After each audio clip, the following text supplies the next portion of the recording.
Good morning, everybody. Welcome to Talk Tuesday, April 1st. I guess happy April Fool's Day, but no joking here. We are in Talk Tuesday. We thank you so much for joining us today. We have some great presenters to get going with, so I'm going to just move us along forward. And I would like to welcome you. I'm Christine Killowen from the State Education Resource Center. I'm a consultant there. I am here with my colleague, Holly Ryan. We are also in this space with our CSTE partners and colleagues, Kari Sullivan Custer and Jay Brown. So we are going on to part two because it was such a wonderful attendance incentives that work session last Tuesday, but we want to also give space for our other presenters, Kenneth Joseph from Booker T. Washington Charter School and Erica Triani from Bristol Public Schools. I will wrap up at the end just a little bit with up and coming attendance and engagement meetings. As we move forward into our Superintendent's Digest, and just a reminder that the QR code is on the slide itself and the actual web address that you could find this. So if anything does interest you and you want to know more about, feel free to dive into that link to really, educate and be aware of some of these great resources that are here.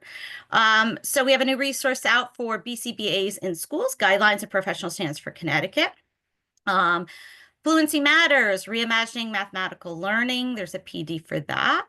2025 Challenge for the Educational Citizenship Award Program.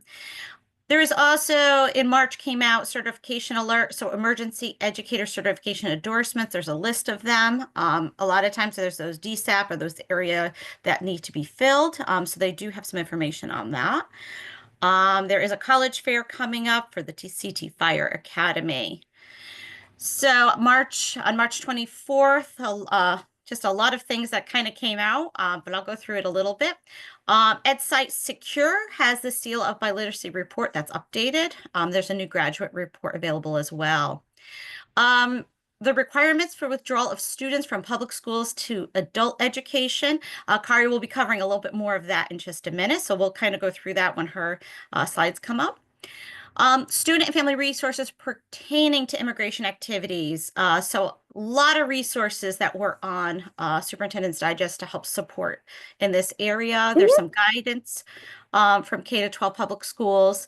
Connecticut state agencies have put out some resources as well, including additional ones, food and nutrition resources for immigrant families. So please feel free if any of these interest you or you need to know more information. These are great guidance documents. And 2024 IDEA LEA determinations, 2 attachments with that. So one is in-depth description of the determination process, categories, and enforcement actions. Attachment 2 is reference list to the 17 indicators that comprise the 2024 annual performance report. There's a save the date for a date of AI Leadership Summit.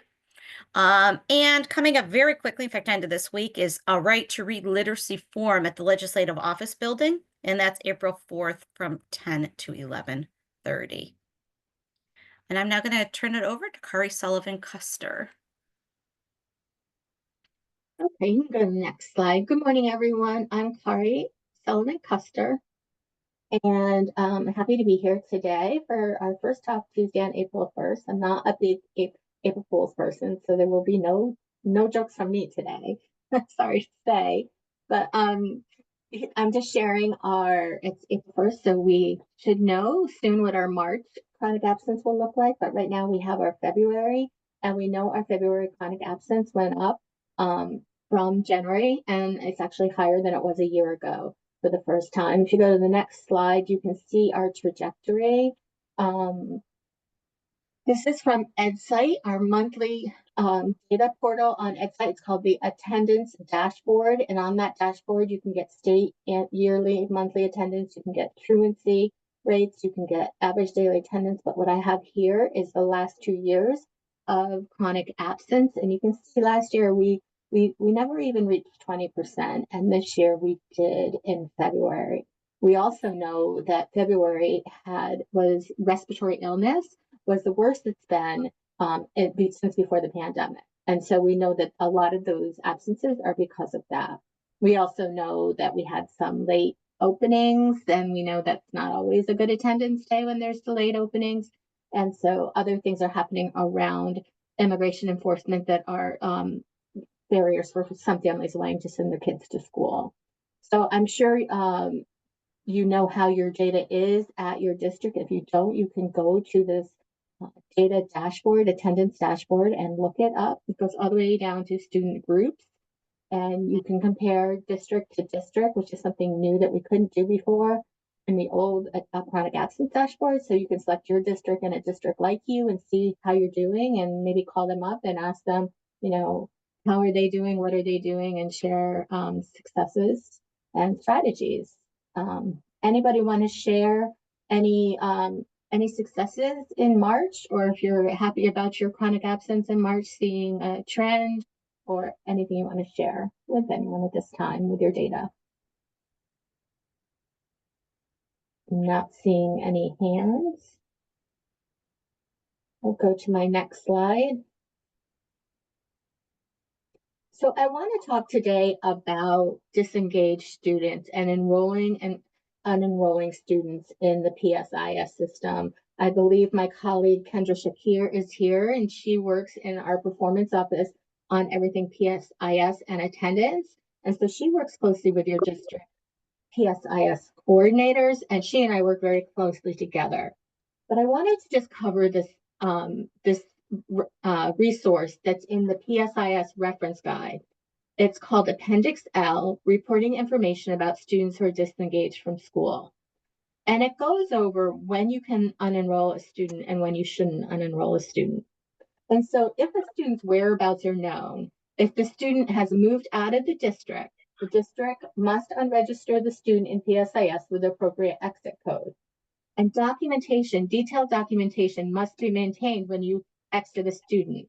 So that documentation must include a parent notification of withdrawal that should be written and in the student's file. And it should say where the student is going, which district they're going to, whatever information you can get on your transfer. It would be a transfer to another district, or you receive requests for student records from a new school. If you have a parent who's moving to a different state or a different country, they should come in and sign the paperwork to withdraw their student and state that, next step for them. If the student still resides in the district but is not attending school, the district must make every effort to re-engage the student, including mailing letters to the last known address, conducting home visits, referring the student to community agencies, filing an education on neglect and referral for DCF. And before you even refer to a YSB or a DCF, if there is extensive absences for a student, a planning and placement team meeting to determine a special education eligibility. So if you have students who are chronically absent, PPT should be considered for those students. And that is the law. Okay, next step, please. Next slide, please.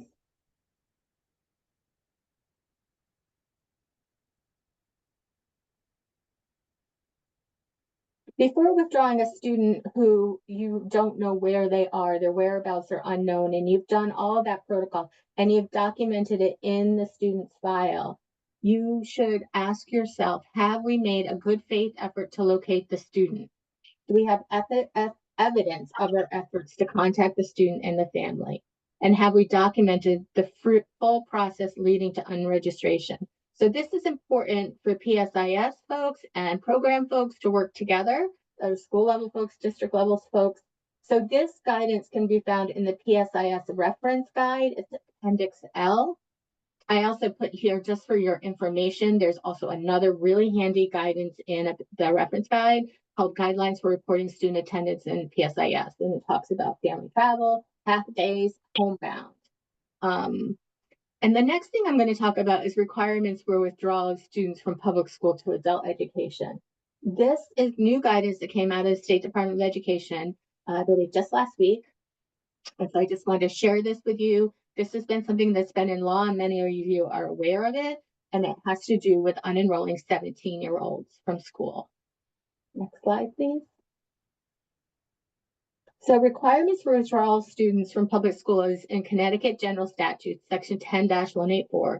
And I've put a link to both the memo and the statute in this slide. So 17-year-olds cannot withdraw themselves from school. A parent or guardian of the 17-year-old must withdraw such child from school or may withdraw such child from school if they are also enrolled the child in adult education program. The parent or guardian must personally appear at the school district office, this is for 17-year-olds, and sign a withdrawal form and an adult education enrollment form. They don't need to have the adult education enrollment form to withdraw, but they can fill out that paperwork while they're there. Such parent or other person must attest in writing that such child will be enrolled in an adult education program upon such withdrawal from school. So that should be in the student's record that the parent attested that they're going to enroll in adult education. And the school district must provide the parent guardian with information on the educational options available in the school system in the community so that they are aware of all of their options. The district must provide specific information on the school district's process by which the parent must immediately enroll the student in adult education. Next slide, please. For students who are 18 years old, the statute also addresses this withdrawal of a student is 18. There's no requirement that a parent must consent to enrollment for an 18-year-old. However, the student shall personally appear at the school district office and sign a withdrawal form. Such withdrawal form shall include an attestation from a guidance counselor, school administrator of the school that such district has provided information on the educational options available in the school system. So if a student is 18 and not coming to school, they should not be unenrolled from school unless they appear and sign the paperwork themselves. Next question, please. Next slide, please. There's also an FAQ as part of this memorandum that came from CSDE last week. And so I'm not going to go through each one of these, but let's just leave it here for a second so people can scan them.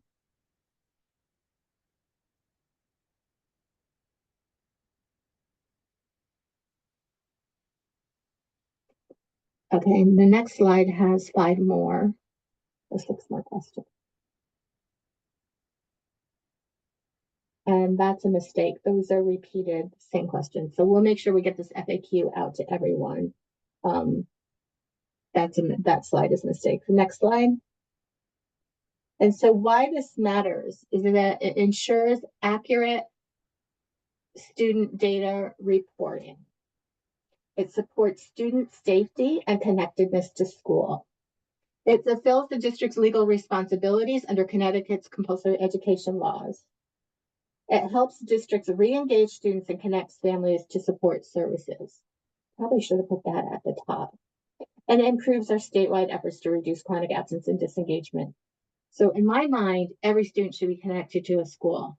If a student's not connected to a school, that is an issue. And that comes up sometimes on lists that Kendra's office generates in performance office. If a student goes into a school and we have a record with an exit code saying they're transferring, and I don't know the exit codes myself personally, but if it says they're transferring and they never show up at that school, that shows up on a list with the State Department of Education. They're likely to be contacted by the State Department of Education to say this transfer never happened, and we need to find the student and this family and reconnect them with school.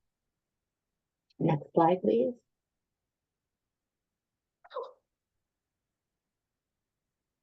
And that is, I think that was the slide deck. Yeah. Any other questions? Let me go back. I have a question. Mm-hmm. For many times, students that are not engaged also do not have transportation.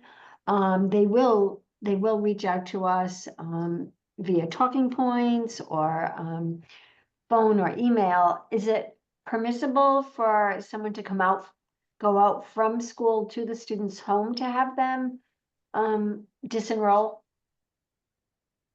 Yes, I believe if someone, an administrator, school counselor, there is flexibility about, as long as it's done in person, I believe that Yeah. there is flexibility about that. Okay, great. But it All should right. not be just to unenroll a student. It should be to find out what is the best next step for that student. If transportation is a barrier, then there should be community or district efforts to Oh. help alleviate that barrier for that student. Yep, no, for sure. I'm talking about like when all of those things have been done. Yeah, yes, Okay, thank you. yes, Marianne. Yes, Erica. I think it was on the first slide that you were presenting. I just wanted to ask a clarifying question.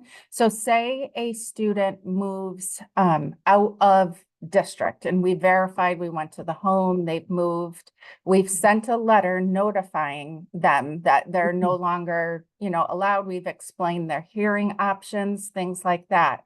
I think Mhm. yours said parent notification and then underneath it said request of records.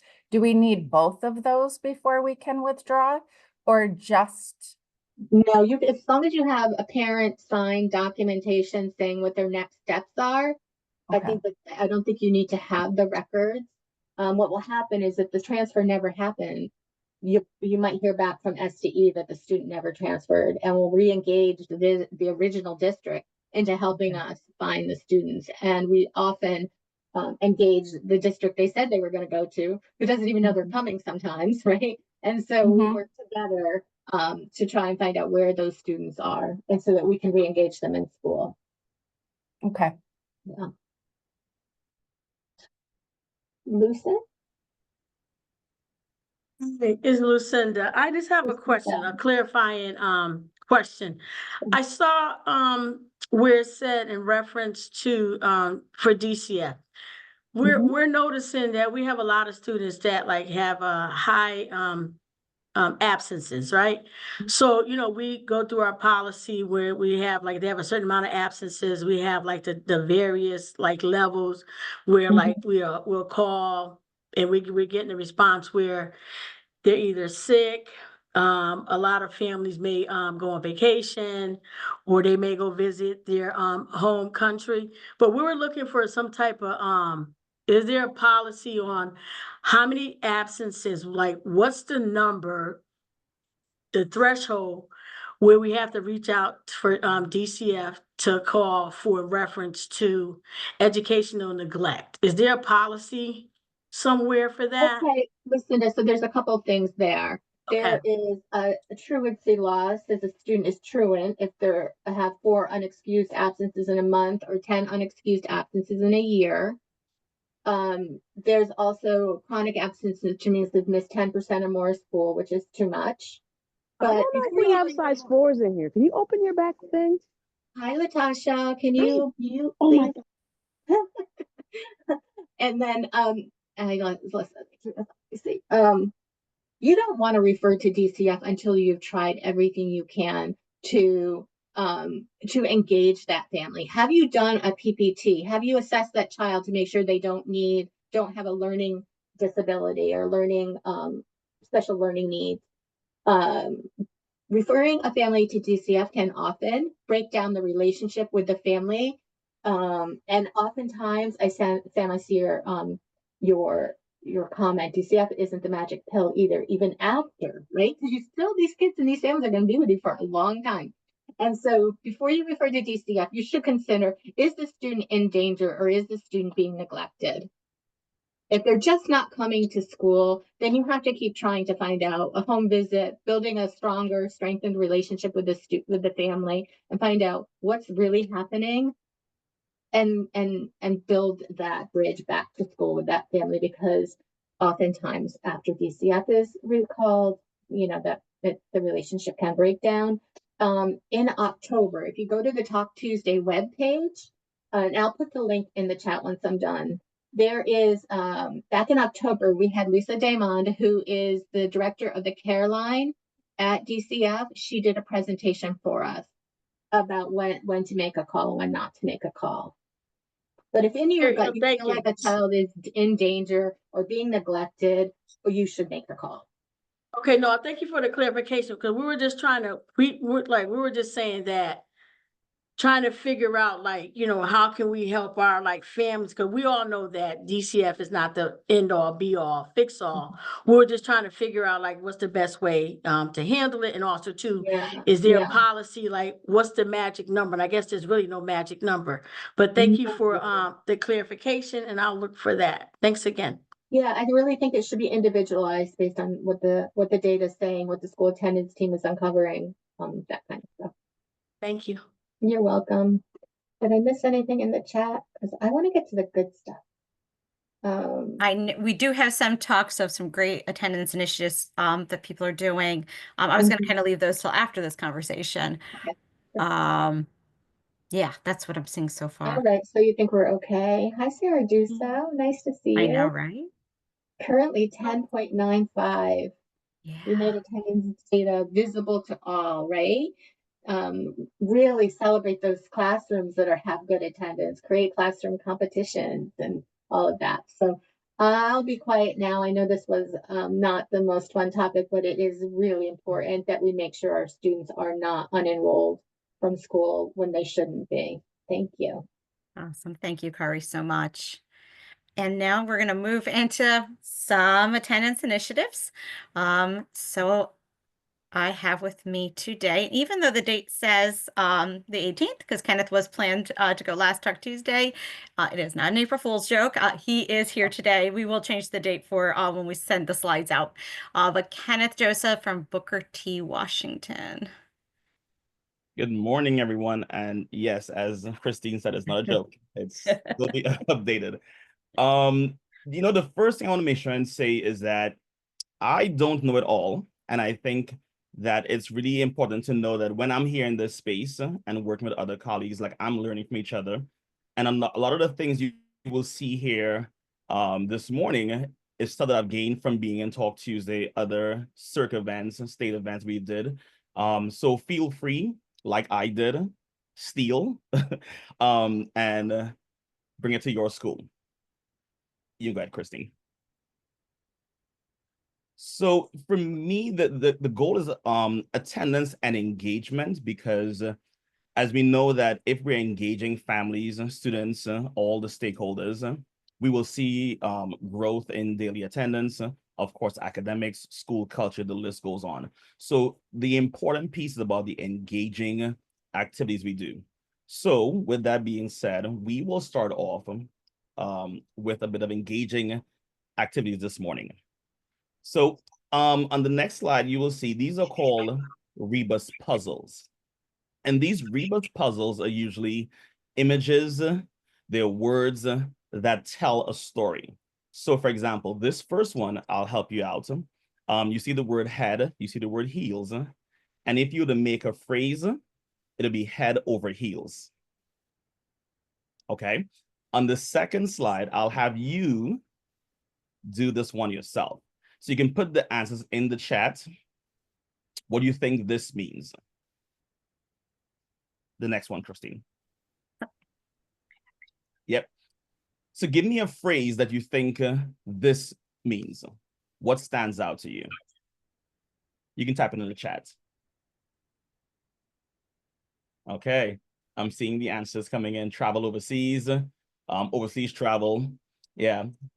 I'll go travel overseas for 500.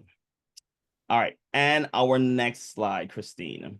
This is my favorite time of the day.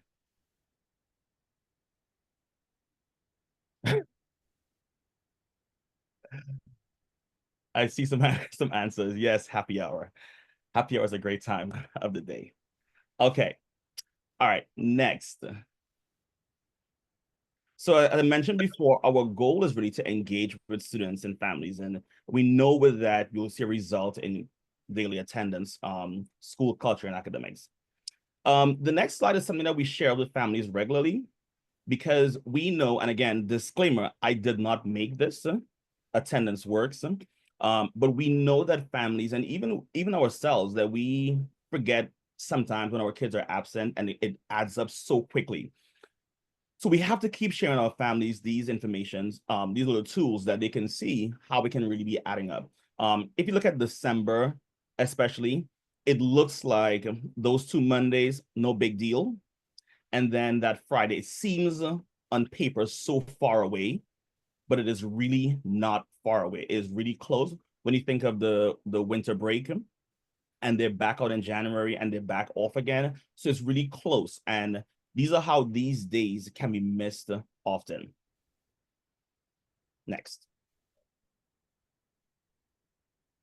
So here's a couple of our daily procedures, and I won't go through every single thing, but you will get these slides. Our parents sign our scholars out. We do have some families that don't do that, but it's important we tell them that they must sign them out.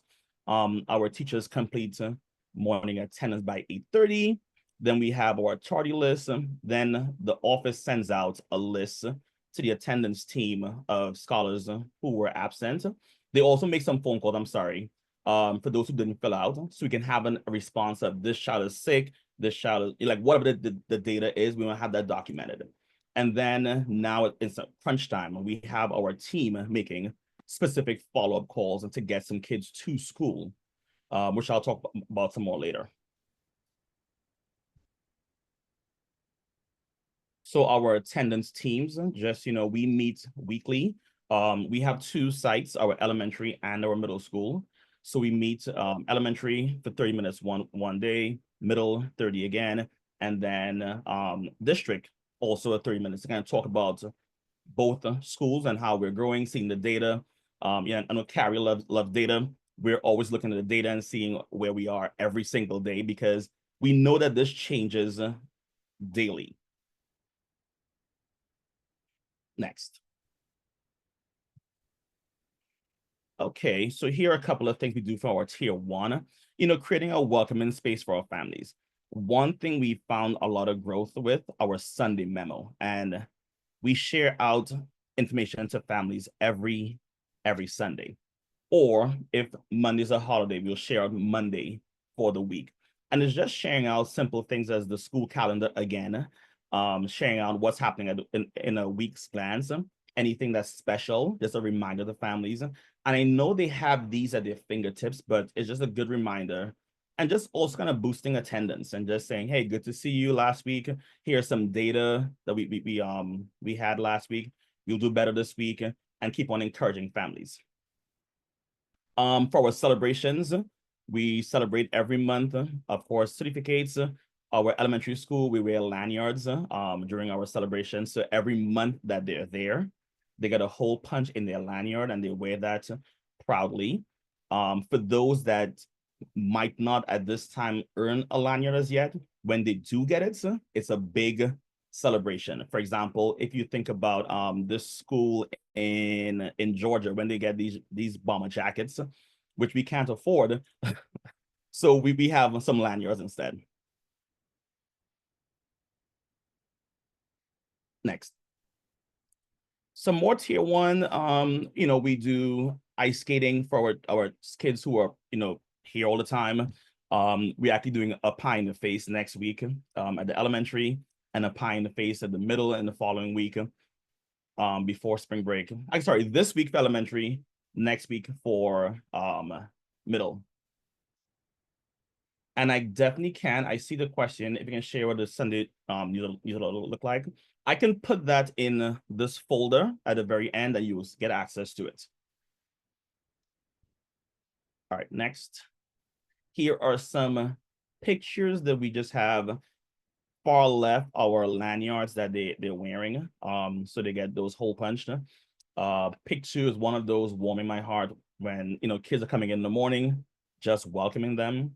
Pick 3, that's our elementary school principal, just celebrating our scholars. Next. Here we are on the ice. And again, these are kids, actually, this incentive is for those who were here for trimester 1 and trimester 2, because it's a big deal to be here for 6 months straight with no days off. So we have to do a big deal to acknowledge them. Next. All right, just some quick tier 1, because it's super important. While the incentives, we have to really look at how we addressing all. we look at our calendars, our early days, our half days. This is a tricky week for us. We were off yesterday. We have today conferences, so it's a half day as well.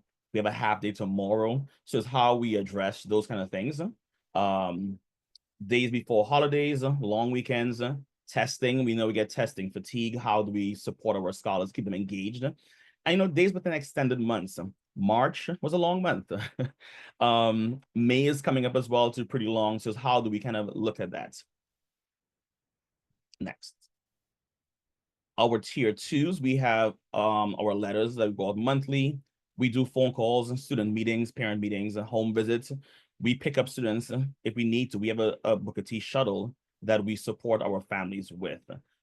We sometimes have to also do some car pickups when our shuttle is not available or doing something else.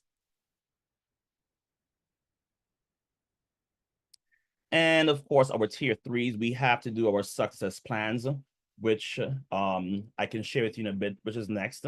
Parent meetings, and we know there are many families that need support, that needs guidance and how to access housing, food insecurity, clothing, and any other legal support. So that's also super important. This next slide is something that I live by now. And again, I did not create this. I got this last Talk Tuesday, I believe is the fall of 23.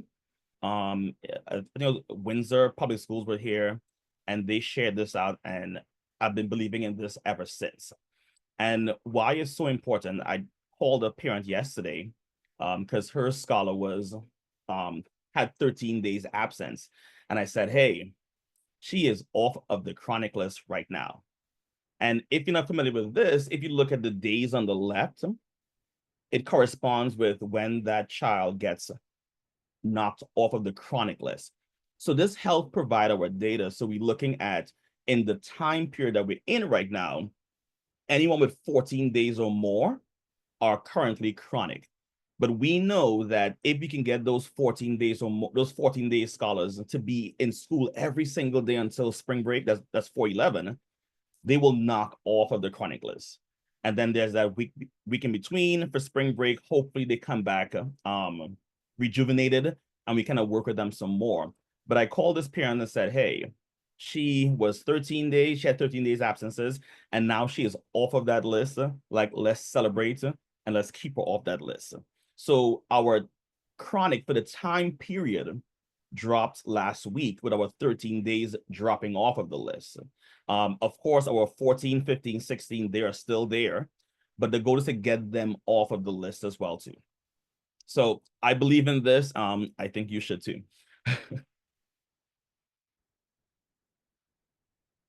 Next.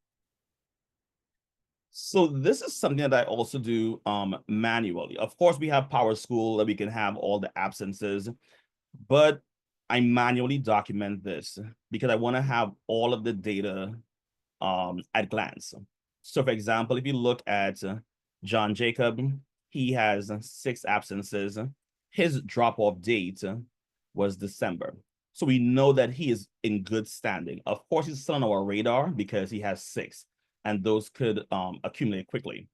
Alicia Keys, she has 9. Her date for drop-off was back in January, so she is still in good standing. She has a sibling at the other school, Swiss Beats. So, you know, we want to make sure I kind of put those names in there as well, so we know that when you call the elementary parent, we still also look at the middle school parent as well too. Tom Jerry, he has 10 absences. February was his drop-off date. Good standing still, but still on our radar. Geraldo Rivera is at 16. We know that May 16th will be his drop-off date. So how do we kind of incentivize and work with that family to be in school? It's hard to be in school until May 16th. So just putting that data in place, and I mentioned to you the scholar before who was 13, she would have been in between there for March 27th. So she's now in good standing. So below her is the rest. All right, next. So again, attendance works. I got this from that. These were our student success plans. I modified a bit just for our school. But what we did, we had our middle school 5 through 8 one morning during our advisory. Everyone made an attendance success plan. Even the ones who are perfect every single day, if the ones who are chronic already, you made a plan. And the plan, of course, is to get better, right? We know that the ones who are currently chronic, they're chronic. But how do we improve on so they understand the importance of attendance? We also, at the elementary school, our third and our fourth, we did this together with them. We read through the questions, and we did as a whole group, third and fourth. The plan is at the end of spring break, we'll come back. We collected these sheets, of course. We're going to add the data to the back of it so they can see, well, hey, my plan worked. My plan didn't work. Need to revise it some more because I had 5 absences. Or if prior to this, I had 10 and now I have only 3, that is also still growth. You know, growth is not only the perfect, but seeing our scholars who had a lot of absences kind of shrink that down. All right, next. Kenneth, can I just say something? Absolutely. I thought the goal for some students wouldn't be to come off the chronic absences. That just might not be possible. And we don't want them to lose hope. So like I said in the chat, like make these individualized goals so that it's an improved attendance, that they're coming to school more often and fits for them. If they think, oh, I have to be 10% or under or nothing, you're gonna lose them and they'll lose hope. Yeah, absolutely. And one thing we also do as well, because to your point, we know that some will never be off the chronic list. But it's to seeing that short-term goal as well, to growth rather. What we're doing we were fortunate to get some gift vouchers from McDonald's. And what we're doing at the middle school, especially, we do a weekly raffle because we do understand that not everyone could be in the school for a full month. So we're looking at a shorter goal for them. So we've been doing a weekly raffle and we're raffling off gift cards. So make it to school for 5 days. Even though you're out 10 days last week, might be out 10 days next week, we hope not. Having that short-term goal, at least to achieve, it now shrinks from their prior large number to even smaller number. So, but I do agree with you. We are currently wrapping up our attendance March Madness. You will see an updated slide for this when you get this handout. We are currently down to our final 5 classes, and it's very interesting. And we have a kindergarten class in the final 5, which is, very exciting because, as we know, kindergarten through second, they rely on their parents. And to see a kindergarten class in the final 5 is really, really, really exciting. In addition to that, I look at the elementary school, we have 2 4th grade classes. They're the oldest and they're leading the pack. And then at the middle school, we have one of our 5th grade classes leading the pack, like really high daily attendance. And the data now is to look at what is the correlation from last year's 4th, which is this year's 5th, because they're still maintaining that standard, and what our current 4th graders doing, our current 5th graders doing, and how do we model that for everyone else? Because their daily attendance across those grades are extremely high. But also want to share out our amazing kindergarten because they're beating some really good classes. So kudos to them. And this next slide here is from last year. It's our Pi Day from last year, so you can roll it.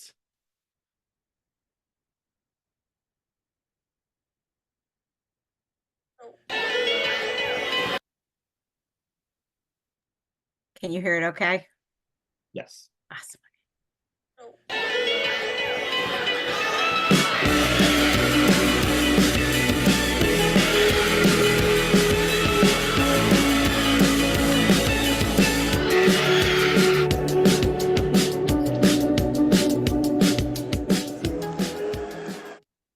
I don't think it played, Christine. Yeah, we don't see it. All right, hold on one We heard it. I think it's because I might have to switch screens. Give me one moment. Okay.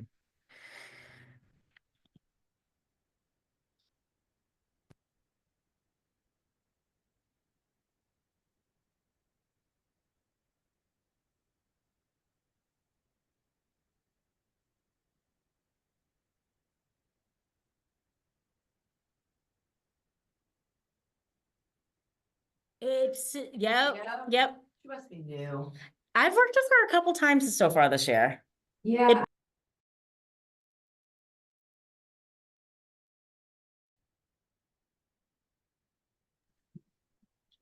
I don't know, All right.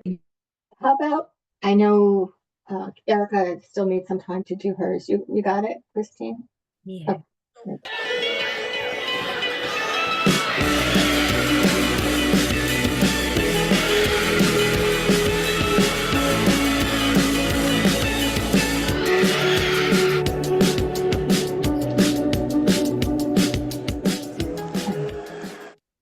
And just to quickly wrap up here and make sure save some time for Erica. One thing was really beautiful about this, to your far left, that's the middle school principal. Then we have our building manager, and then the custodian on the far right, who is an amazing fabric of our middle school.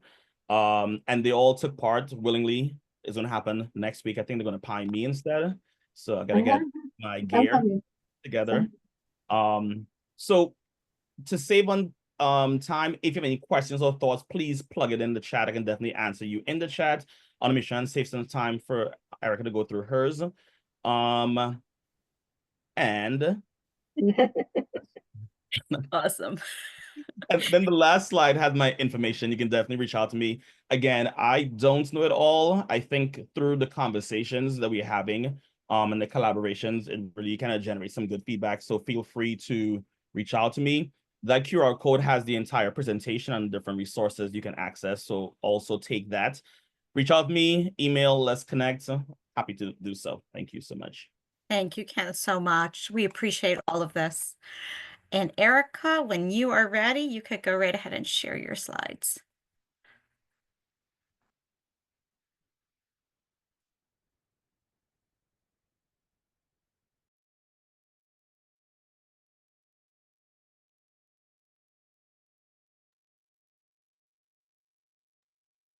All right, do you guys see my slide deck now? We do. Perfect, Erica. All right, perfect, thanks. I started sharing before I unmuted, so I lost my unmute button. I want to start off by saying I have, I think, 3 or 4 people from my LEAP engagement staff that are on here. So if they ever want to unmute and jump in, please feel free to do that. And as Kenneth said earlier, I think, incentives complement, but they don't replace meaningful engagement or addressing the root causes. So while incentives can be fun, we need to really make sure that we're strengthening all of our engagement and finding why students aren't coming to school and addressing that and helping them. So as we all know, one of the best ways to reduce chronic absenteeism is really having the teachers and the families connect. I think when parents get calls from their teachers personally or the connections and how it may be affecting their student academically or socially, that's really important to the families. So whether it's a home visit or even a phone call, coming up with structures and routines in your schools to try to make that as to not overwhelm our teachers. We know our teachers are already doing so much.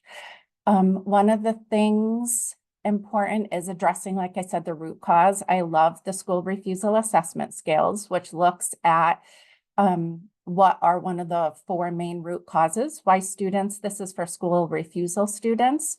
One of our school psychologists was just telling me that she is starting to use, it's an FBA, but T, so FBAT, and it looks at functional behavior assessment for truancy or attendance. So she just started using that and she's finding really good success with that and creating plans with students. So I haven't done a lot of research on it.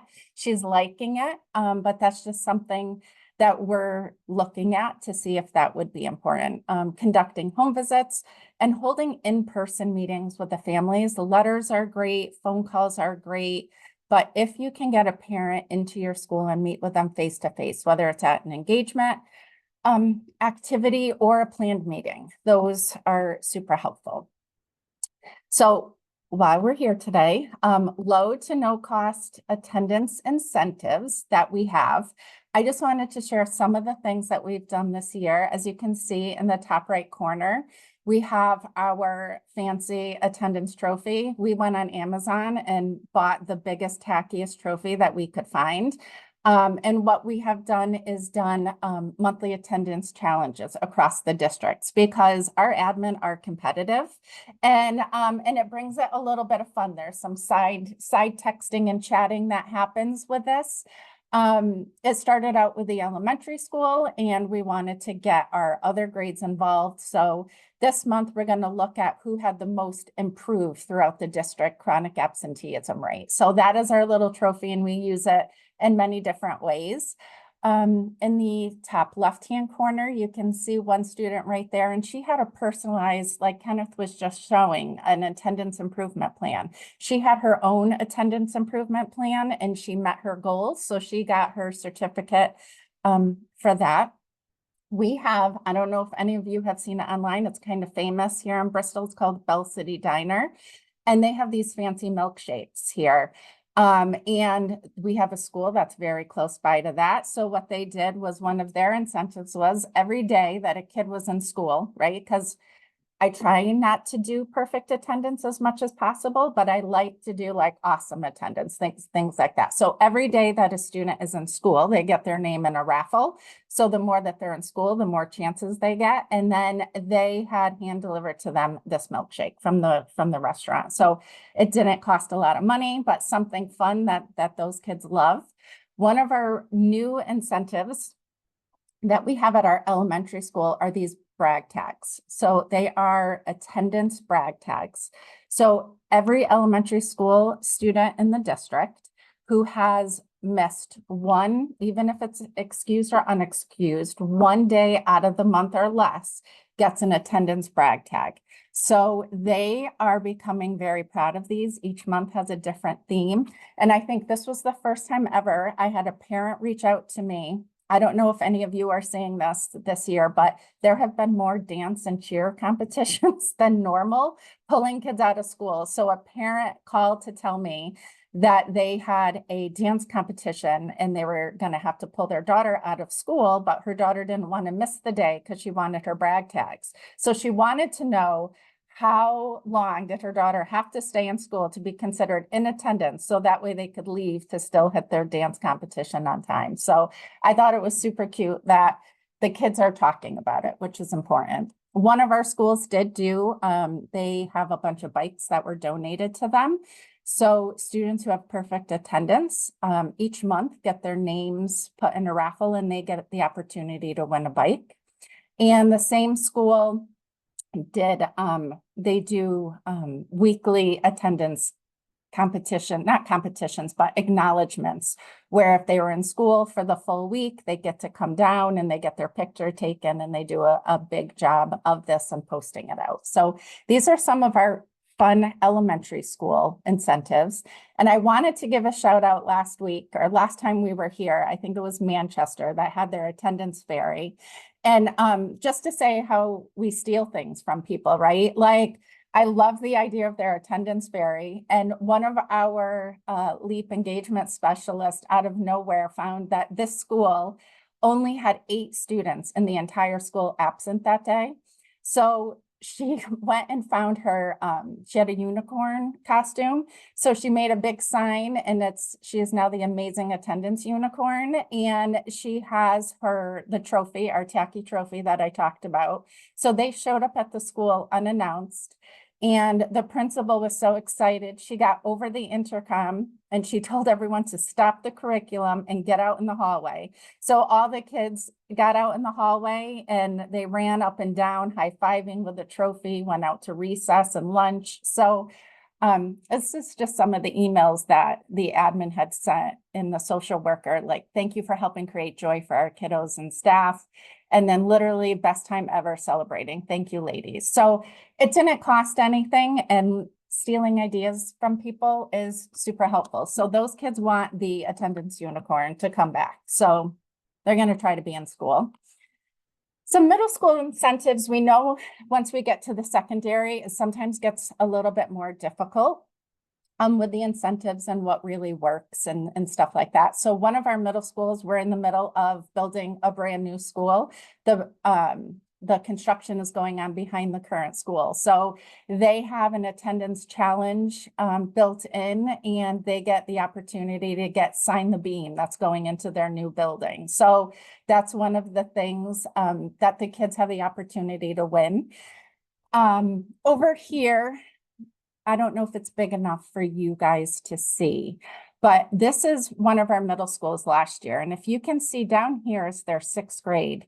And then it was their 7th grade and their 8th grade. There was almost an 18% difference from 6th grade to 8th grade in chronic absenteeism. And normally like 6th grade is a little bit lower as a transition year. So in speaking with the school counselor, I can't say enough about the work that she has put into this. So she has met with each of her students that are having some attendance issues. And like Kenneth showed with the attendance success plan, she's reached out to them. What are some of the things that they want? She asked them what they wanted. So the school does PBIS points. So do you want an extra 50 PBIS points? Library time during their, they have like an encore class that they can go to. This school does assign seats in the cafeteria. So do you want to pass to sit anywhere in the cafeteria? Free time with a friend? Do you want me to do a positive phone call home? Pass to sit in the patio for lunch during the month of April. So once these students have reached their goal, she sends this out to them. They get to pick what they want. She does a lot of proactive stuff. So a lot of this is just getting the word out and getting student voice. What do they really want? What matters to them, instead of us making some assumptions. High school incentives.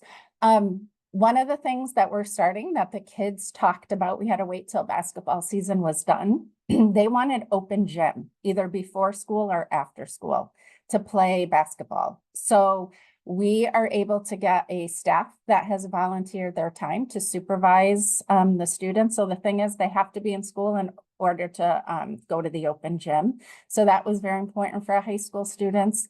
We're giving yearbook raffles, prom incentives, where we have some people who are donating hair, tux rentals, nails. The school is going to do a free ticket to the prom. One of the big things in secondary that I didn't mention before is door calendar sign-ins. Some of our students just have a calendar and it just has like their initials on it, and they're expected to come every day when they get to school and just put their initials on the calendar. It's a quick like check and connect, not a real check and connect, but for the school counselors to see them, to hold themselves accountable. We've seen really good improvement on that.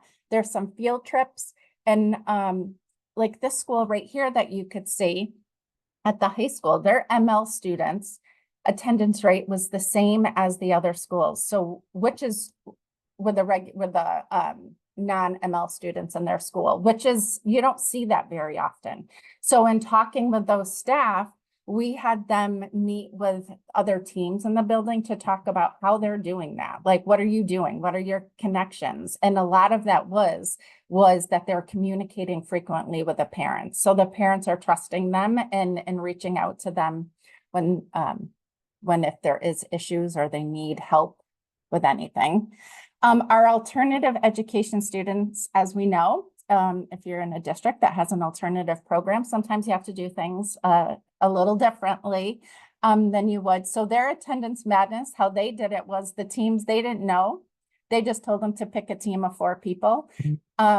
And so they randomly picked their 4 teams. And then once the students realized it was an attendance incentive, they were really all over each other about making sure that they get to school on time, a little positive peer pressure with that. But then on Friday, where they're normally have lower attendance anyway, they were able to get bonus points for their March Madness. They did some physical games, engagement games, some mental health, different strategies that they did. They had mindful moments. If you participated in that, you got extra points on your bracket. So it was just a way to make sure that they were there on Friday.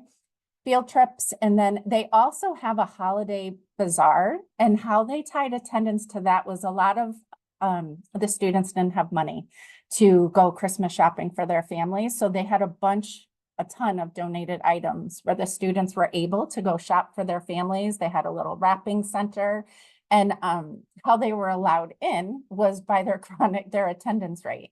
So the better attendance you had for that month, they knew that they would be able to get like first dibs in the school shopping. So different things like that. I'm going to talk fast because I know we only have 4 minutes left. Kenneth spoke about the calendars. We went and identified, we called them our red number days, which we knew a lot of students would miss. So we had some staff, what they did, they kicked off their one school, one book kickoff. So that's a huge thing, and especially our elementary schools. They had school-wide assemblies. They would do pajama days. A lot of our schools do in-school learning days for families, and they have over like 200 families that come into the building at different times. So what they did was they strategically scheduled those on a red number day. So the kids would want to be there and the parents wanted to be there. Special guest, we had a surprise day where they made a big thing and told all the students, it's a surprise. We're not going to tell you what it is. You have to be there. And then our secondary did teacher versus student competitions. Dashboards. I don't know if I'll have time to show, but our school, this is something, can you guys see where it says attendance dashboards? Is that's what's on the screen? Okay. So in this, it's slowly loading, but we keep track of all of our attendance from month to month, from year to year. It's at our fingertips. It's our own little district's way of kind of keeping track and seeing. Here is a different way of seeing it where we can switch our data information that we're looking for, whether it's special programs, if it's kids who are walkers, if it's kids who enrolled in the district later in the year, like past August, things like that. And then from that, am I back to my blue screen? Okay.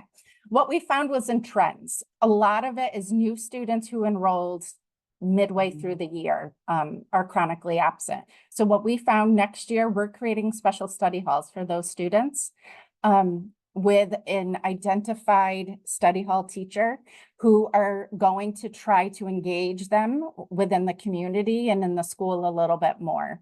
We found our walkers in the winter weren't getting to school, so the district allowed me to get a winter walking bus for those areas where the students were missing. So just things that you can find. Our attendance dashboard, I live by this.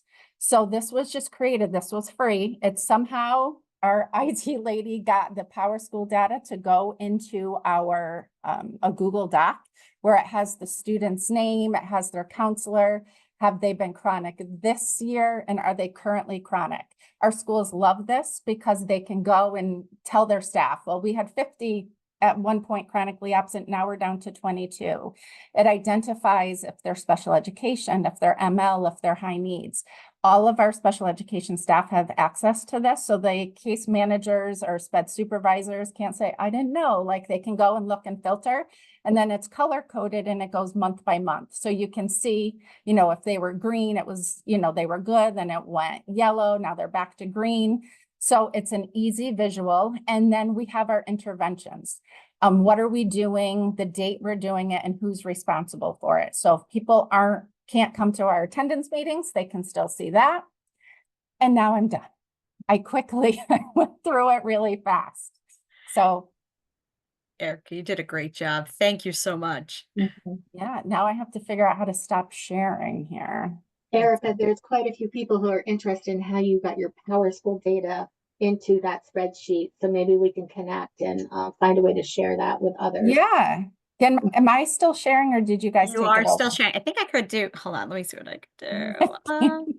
Can Yeah, you we stop so me? we don't have to I do think it I by can replace hand. your current one. It's a fancy new outfit. Perfect. Okay, there we go. And guys, I just want to say EdSite Secure has monthly data for attendance in it now. They updated it end of last year. So they can do this in EdSite Secure as well. Awesome, great. Thank you so much. Well, thank you everybody for today. Thank you, our presenters. What we did though is we put one slide together, and you will get the slide deck with all 4 districts who presented for us, their contact information, because we know there were great, I saw it come up in the chat many times, great ideas. Can you share it? So here are their email addresses. We will try to supply you with some things, but if there was something specific you're really looking for, here are their emails. Please feel free to reach out. And we have, hard to say, we have 3 more Talk Tuesdays until the end of the 24-25 school year. But still, if you like somebody, if you know somebody that'd like to register, please share the registration link with them, not the Zoom link, registration link, because even when we get to the last Talk Tuesday, we still can have people join us. So please feel free to share that. And here's our contact information. If anything comes to mind or you need to get a hold of us, have an idea, please feel free to reach out. We thank you all for taking the time to be here. Thank you to the districts, all 4 districts, for the last 2 Talk Tuesdays. Great incentives, great ideas, and thank you for all the hard work. Thank you, everybody, for all your hard work. Have a wonderful April Fool's Day. No, you don't have to.